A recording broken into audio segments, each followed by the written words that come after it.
Here's what Marcus Aurelius says about suffering. It will shock you. Introduction. There is a truth that many prefer to hide, but I cannot. I am young, and yet my body is old. Dear spectator, I carry a disease, rheumatoid arthritis, that has carved deep scars not only into my flesh, but into my mind. For 2 years it has reshaped every movement, every thought, and every dream. To live with such pain at an age when life should be ascending is not a tragedy I invented, but one I inherited from the indifferent hand of fate. This video is not made from a place of detachment or academic curiosity.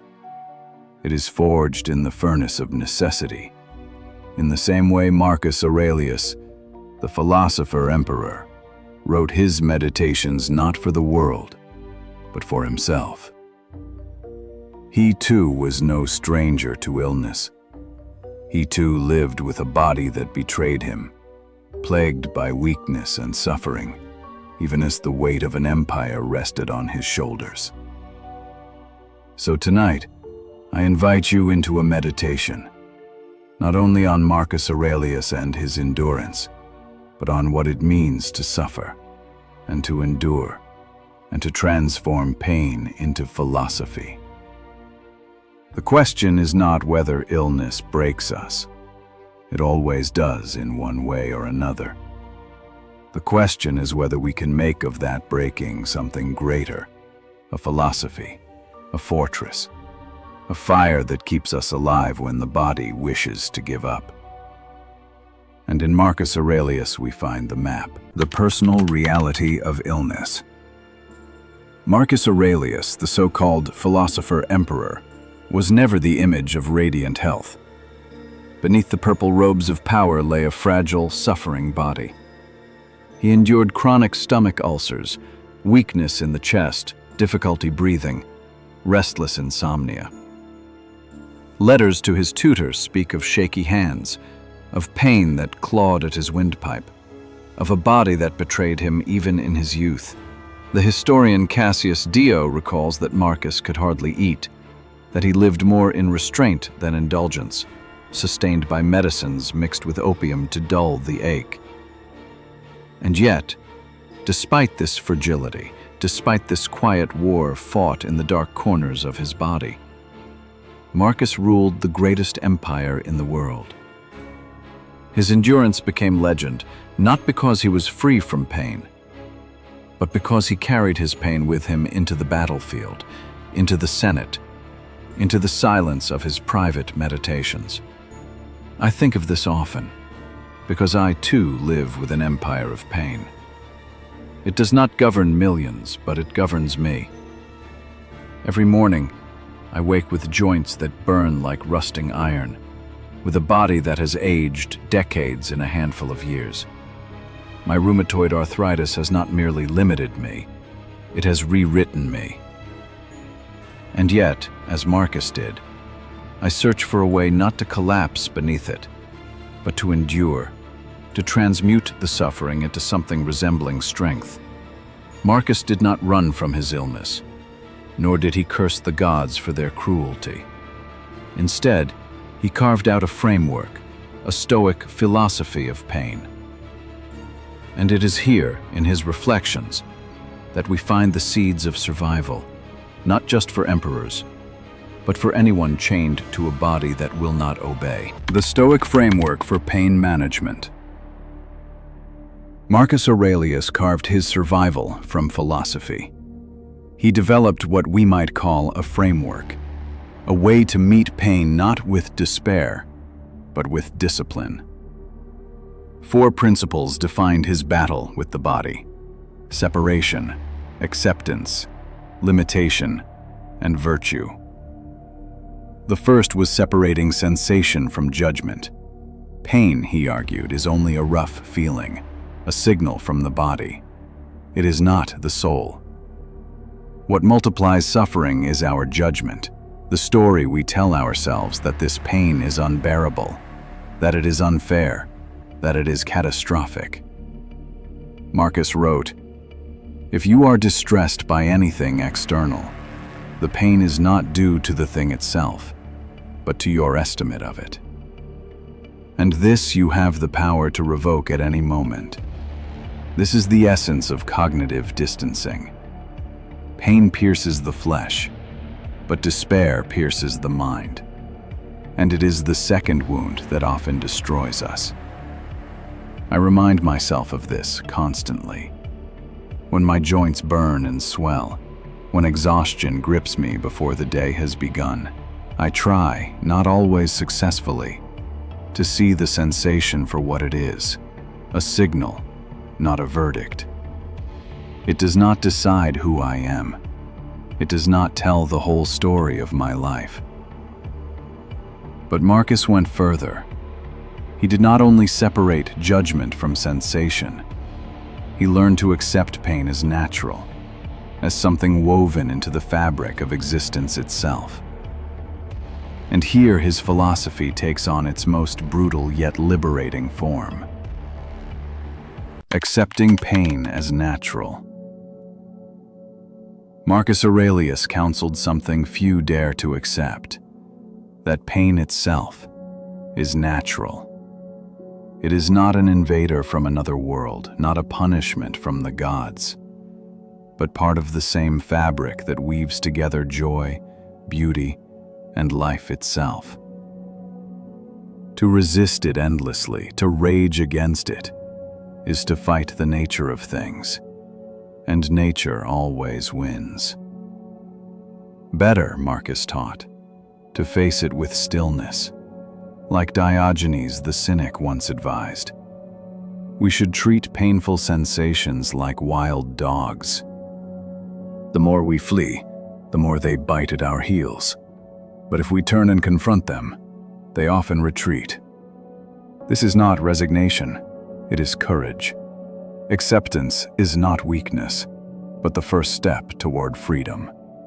Because once we admit that pain belongs to life, we stop wasting our strength denying its existence. We stand straighter beneath its weight. And I too must learn this.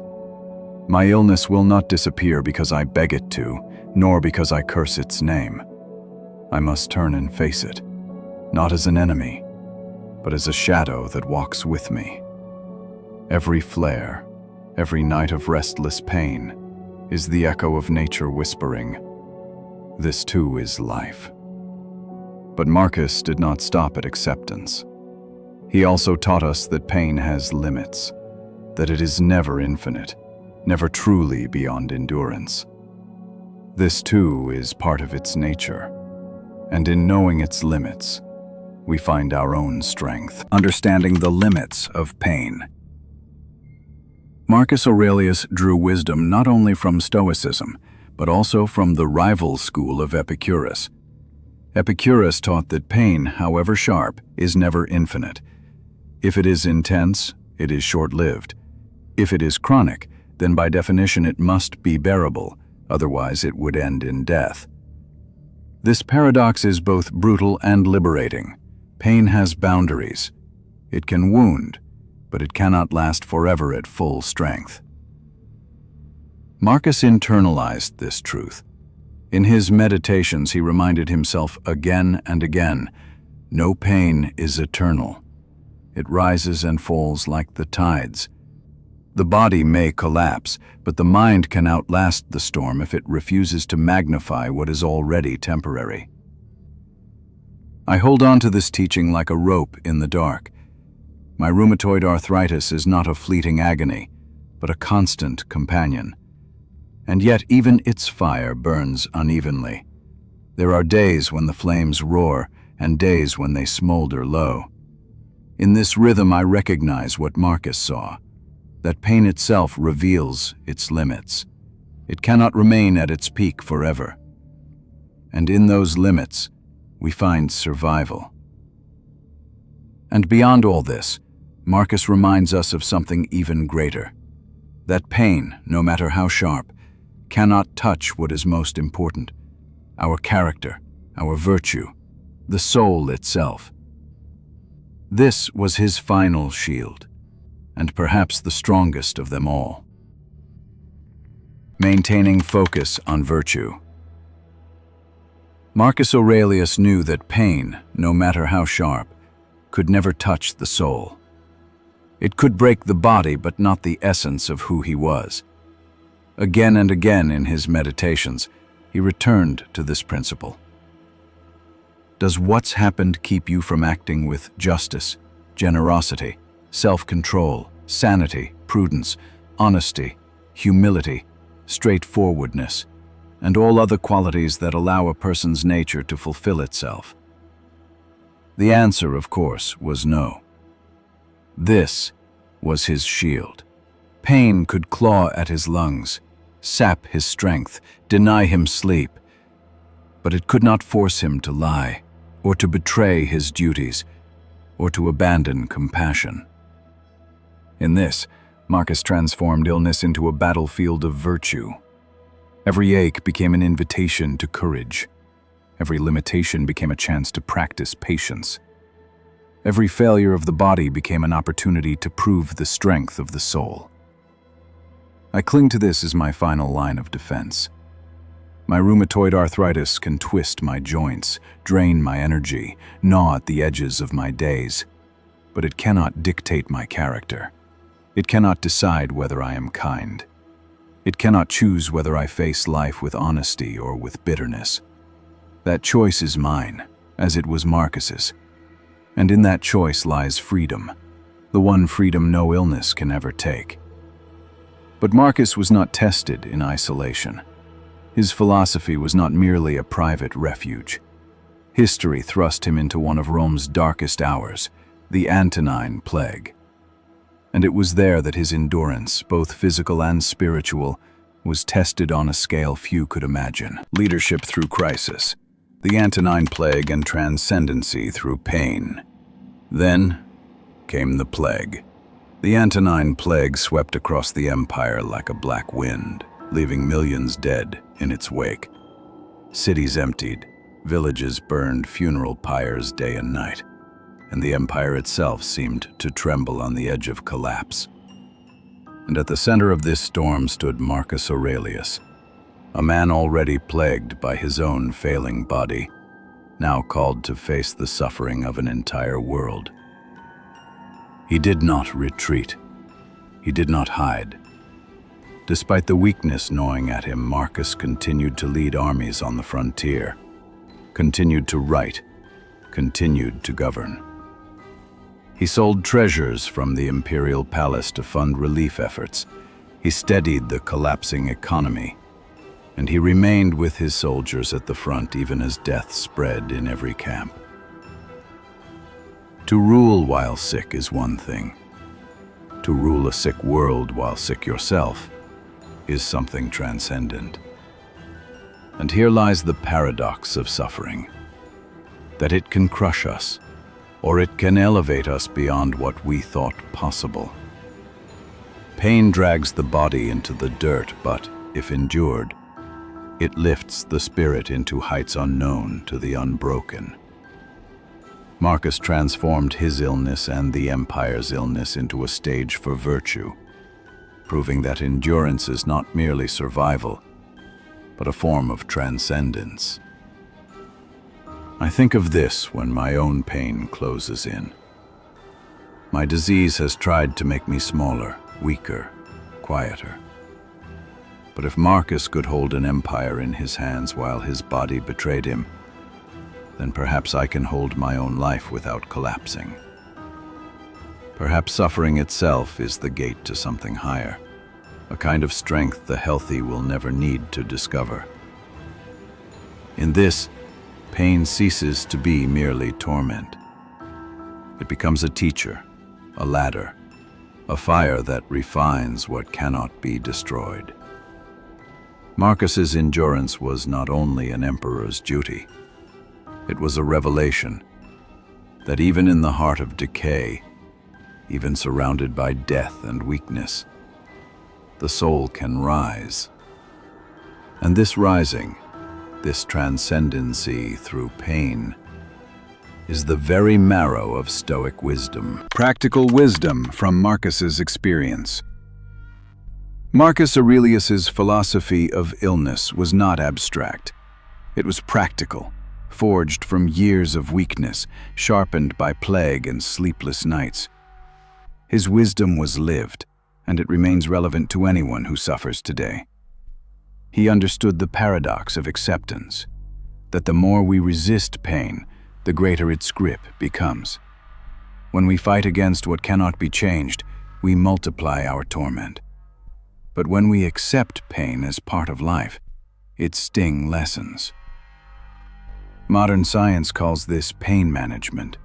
Marcus called it nature.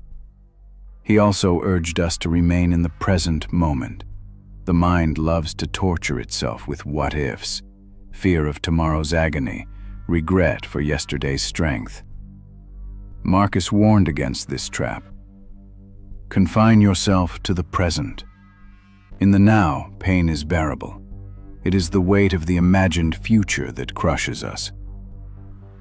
And perhaps most powerfully, Marcus reframed illness as teacher rather than enemy. Weakness became the forge of humility. Pain became the instructor of patience. Illness revealed the fragility of all human life, and in that fragility, the chance to appreciate every breath, every moment of peace, every fleeting joy. This is not easy to remember when the body revolts.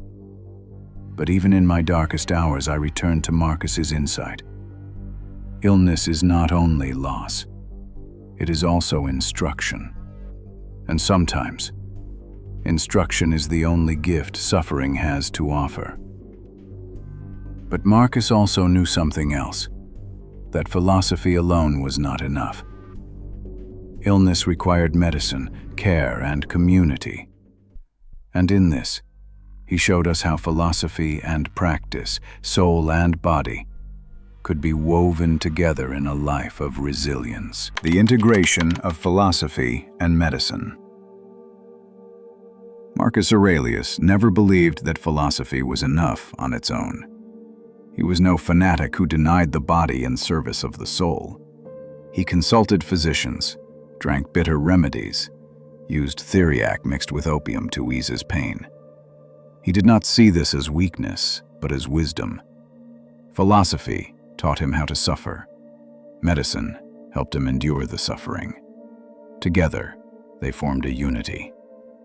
This is what makes Marcus's example powerful. He integrated philosophy and medicine, never discarding one for the other. He accepted that the body required care, that pain demanded treatment. But he also knew that no treatment could cure mortality itself. Thus, philosophy remained the stronger medicine. It prepared the mind for whatever medicine could not heal. For me, this lesson is urgent. I take pills, injections, treatments that steady the storm of my rheumatoid arthritis. And yet they are not enough. They calm the fire, but they cannot extinguish it.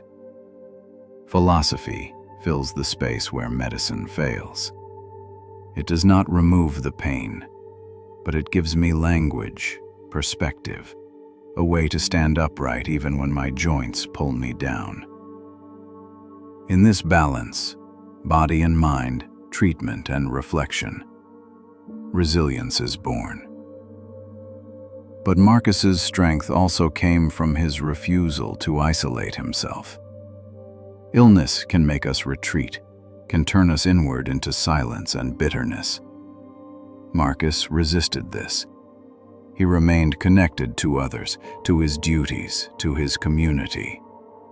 And in this, he discovered another path through suffering. Legacy, community, and modern relevance. Marcus Aurelius's legacy is not only his empire, nor his campaigns, nor even the marble statues that still stand. His true legacy lies in the endurance of his philosophy, a philosophy that saw illness, pain, and despair, and did not look away. He showed us that suffering does not isolate us unless we allow it to. He refused to retreat into bitterness, even as his own body betrayed him. He continued to serve, to lead, to write, to care. Illness might have closed him inward, but Marcus turned outward, toward community, toward duty, toward others. This is a truth I try to remember. Illness often tempts me into silence, into self-pity, into exile from the world. But Marcus whispers across the centuries, remain connected. Even when pain narrows your world, do not let it sever you from others. For it is in connection, in service, in friendship, in honesty, that we find meaning that pain cannot erase. And so his relevance endures. In every hospital bed, in every sleepless night of chronic illness, in every young body aged too soon by disease, Marcus Aurelius speaks still. He tells us that we are not defined by what happens to us, but by how we meet it, and that through our endurance, even in pain, we carve out something eternal. The Emperor's reflection has become mine. You have power over your mind, not outside events. Realize this, and you will find strength, and in that strength lies the possibility of turning suffering not only into endurance, but into transcendence. Closing reflections. Marcus Aurelius once wrote, "You have power over your mind, not outside events. Realize this, and you will find strength." I carry these words not as mere philosophy, but as survival. My illness has reshaped me, stolen ease and youth from me. But it has also carved me into something harder, more awake, more aware of the fragile gift of each day.